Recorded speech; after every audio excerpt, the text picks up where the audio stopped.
qala Rasulullah sallallahu alaihi wasallam, man qama ramadhana imanan wa ihtisaban ghufira lahu ma taqaddama min dhanbi.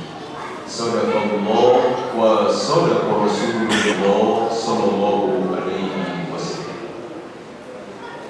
Bapak Ibu jamaah tarawih Masjid As-Sakinah yang merindu dan dirindu oleh surga, yang dirahmati oleh Allah Subhanahu wa ta'ala. Prof. Quraisy Shihab di dalam tafsirnya Al-Misbah ketika menafsirkan surah Al-Baqarah ayat yang ke-183, beliau membagi menjadi 4 bagian. Ya ayyuhalladzina amanu kutiba alaikumusiyam kama kutiba alal ladzina min qablikum la'allakum tattaqun. Bagian pertama adalah ya ayyuhalladzina amanu, wahai orang-orang yang beriman. Ayat ini sengaja dimulai dengan menggunakan panggilan yang mesra, panggilan yang lembut, panggilan yang indah buat orang-orang yang beriman. Pesannya adalah agar orang-orang yang beriman benar-benar memperhatikan apa yang bakal diperintahkan, yaitu ibadah berpuasa di bulan suci Ramadan. Itu makanya yang dipanggil adalah orang-orang yang beriman. Betapa pentingnya Ramadan, betapa tingginya kualitas Ramadan, betapa berlimpahnya kebaikan yang Allah persembahkan buat orang-orang yang beriman, sehingga yang dipanggil untuk beribadah di bulan suci Ramadan ini adalah orang-orang yang beriman. Mudah-mudahan kita yang hadir ini termasuk yang dipanggil sebagai orang-orang yang beriman. Yang kedua, kutiba alaikumusiyam, diwajibkan atas kalian berpuasa. Sengaja Allah tidak menggunakan bentuk kalimat aktif, tetapi Allah menggunakan kalimat pasif, yaitu diwajibkan, sehingga yang mewajibkan tidak disebutkan. Kenapa? Karena kalaupun Allah tidak mewajibkan berpuasa, maka pasti manusia akan mewajibkan dirinya untuk berpuasa. Bahkan di dalam tafsir itu disebutkan kenapa menggunakan kata-kata diwajibkan dan Allah tidak langsung disebutkan, karena pada masa yang lampau sebelum Islam datang, banyak orang berpuasa memang mengikuti adat kebiasaan dan mengikuti tokoh-tokoh masyarakatnya atau tokoh-tokoh adatnya, sehingga kalimat ayatnya adalah diwajibkan. Bapak dan Ibu yang dirahmati oleh Allah Subhanahu wa ta'ala. Dan bagian terakhirnya adalah la'allakum tattaqun, agar kalian benar-benar menjadi orang-orang yang bertakwa. Pertanyaannya, apakah semua orang yang berpuasa itu akan benar-benar menjadi orang-orang yang bertakwa? Apakah semua yang beribadah di bulan suci Ramadan ini akan menjadi orang-orang yang bertakwa? Bapak dan Ibu yang dirahmati oleh Allah, yang puasa banyak, tetapi yang keluar sebagai orang-orang yang bertakwa itu tidak banyak. Maka kalimatnya adalah kam min shaimin laisa lahu min siyamihi illa al-ju'i wal atas. Berapa banyak orang yang berpuasa enggak dapat apa-apa kecuali lapar dan haus. Bapak dan Ibu yang dirahmati oleh Allah, analoginya sederhana saja. Ular sama ular itu dibedakan cuma huruf akhirnya saja. Ular pakai R, ular pakai T. Sehingga yang satu namanya ular, yang satu namanya ular. Dua binatang ini untuk mempertahankan eksistensi diri dan melanjutkan kehidupannya, ular sama-sama berpuasa. Ular untuk bisa menjaga eksistensi dirinya minimal dia puasa 1 minggu. Dan 1 bulan sekali ular mengganti kulitnya agar dia bisa lebih besar lagi. 1 minggu ular berpuasa. Tapi apa yang terjadi dengan ular setelah 1 minggu dia berpuasa? Pertama, ular biar sudah berpuasa namanya tetap saja ular. Yang kedua, cara berjalan ular biar sudah berpuasa tetap melata. Yang ketiga, biar ular sudah berpuasa tetap saja yang keluar dari mulutnya adalah racun, tetap saja yang keluar dari mulutnya adalah bisa yang sangat berbahaya. Ular biar sudah berpuasa tetap saja adalah karnivora, pemangsa, pemakan daging, dan perilakunya enggak pernah berubah. Bagaimana dengan ular? Ular sama-sama puasa. Ular puasa kurang lebih 15 sampai dengan 20 hari dia masuk ke dalam kepompong.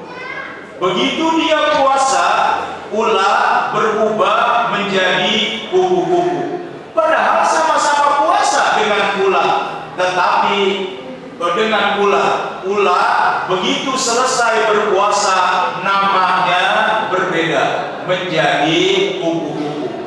Cara hidupnya berbeda. Biasanya jalan geluget-geluget ular, tetapi begitu puasa jadi kupu-kupu, dia berterbangan. Waktu belum puasa ular menjijikan, tetapi begitu ular sudah berpuasa berubah menjadi kupu-kupu yang sangat indah. Ular sebelum puasa makannya daun, tapi setelah berpuasa dia malah menghinggap di kelopak bunga, kemudian menyebarkan yang namanya kehidupan melalui penyerbukan bunga. Ular setelah berpuasa berubah berkualitas luar biasa. Pertanyaannya, kita yang hadir ini yang akan berpuasa selama 1 bulan penuh ke depan, apakah nanti akan menjadi ular atau akan menjadi ular? Ini adalah pilihan yang harus kita tentukan sekarang ini. Jangan-jangan udah 1 bulan puasa, 1 Syawal nanti enggak berubah apa-apa, tetap aja jadi ular, malah kadang-kadang jadi ular berudak. Kerjaannya nyakitin orang mulu, kerjaannya nyerang orang mulu. Itu namanya 1 bulan berpuasa tapi tidak berubah apa-apa. Bapak dan Ibu, Imam Al-Ghazali di dalam Ihya Ulumuddinnya, di dalam Asrarus Syiyam, rahasia berpuasa, menyebutkan orang berpuasa itu tingkatannya 3. Sekarang tinggal kita ukur diri kita, apakah la'allakum tattaqun atau tidak. Yang pertama adalah puasa orang yang umum, puasa orang awam, puasa orang yang am, yaitu orang yang puasa hanya nahan lapar, hanya nahan haus, dan nahan berhubungan suami istri di siang hari. Orang yang puasa am, kerjaannya ngumpulin makanan buat berbuka. Jadi kalau masih ngumpulin makanan buat berbuka dan masih nanyain ntar sahur pakai apa, besok buka pakai apa, itu puasanya masih A. Kenapa? Karena masih mikirin perut, masih mikirin yang namanya mulut. Itu puasanya A. Ya, begitu maghrib udah numpuk makanan. Padahal kalau kita lihat Ihya Ulumuddin itu ngumpulin makanan, itu malah menambah kehinaan buat orang-orang yang berpuasa. Kecuali bocah yang belum balik, biarin. Kalau bapaknya nongkrong di depan es campur, wah, itu namanya puasanya puasa A. Ya.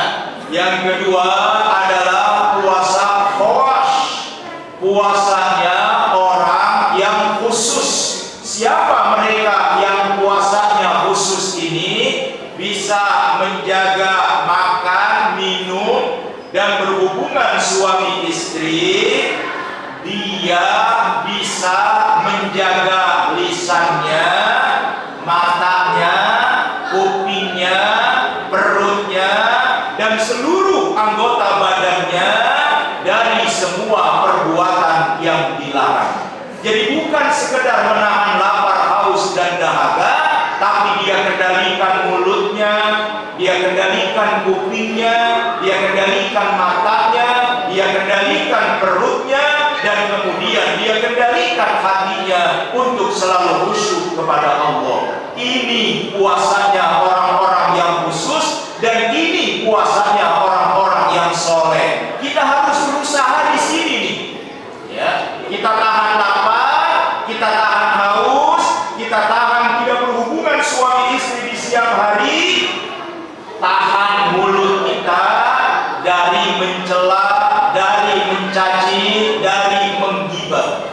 Karena ada dua orang wanita, kata Imam Al-Ghazali, menghadap kepada baginda Nabi waktu di bulan suci Ramadan.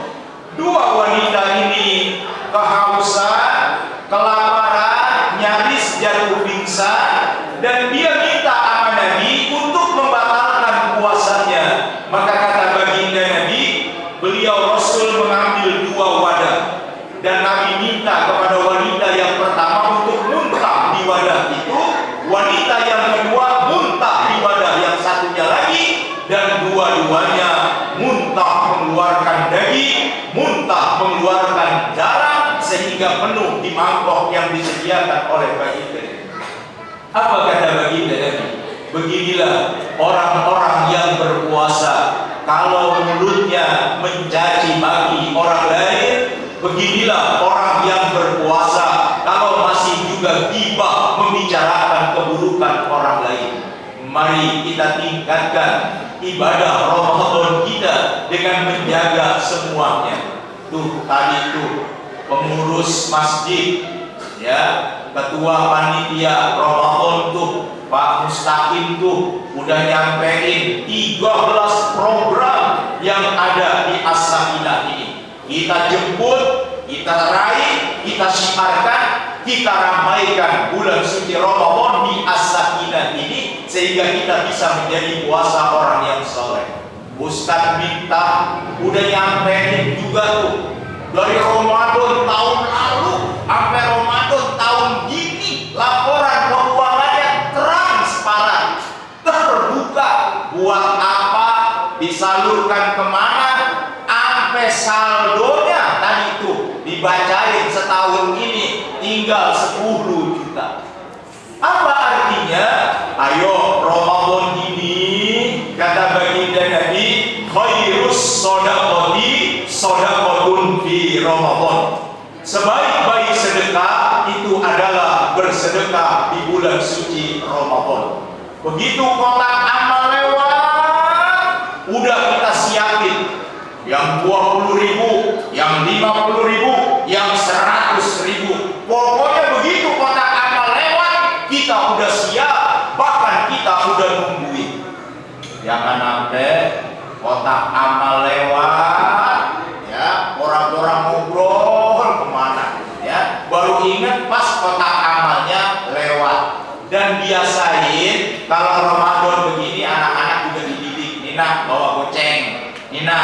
beban. Nina bawa 20, Nina bawa 50, sehingga dia dibiasakan untuk banyak bersedekah di bulan suci Ramadan. Kalau puasa yang ketiga bukan bagian kita, itu puasanya para nabi, puasanya para wali.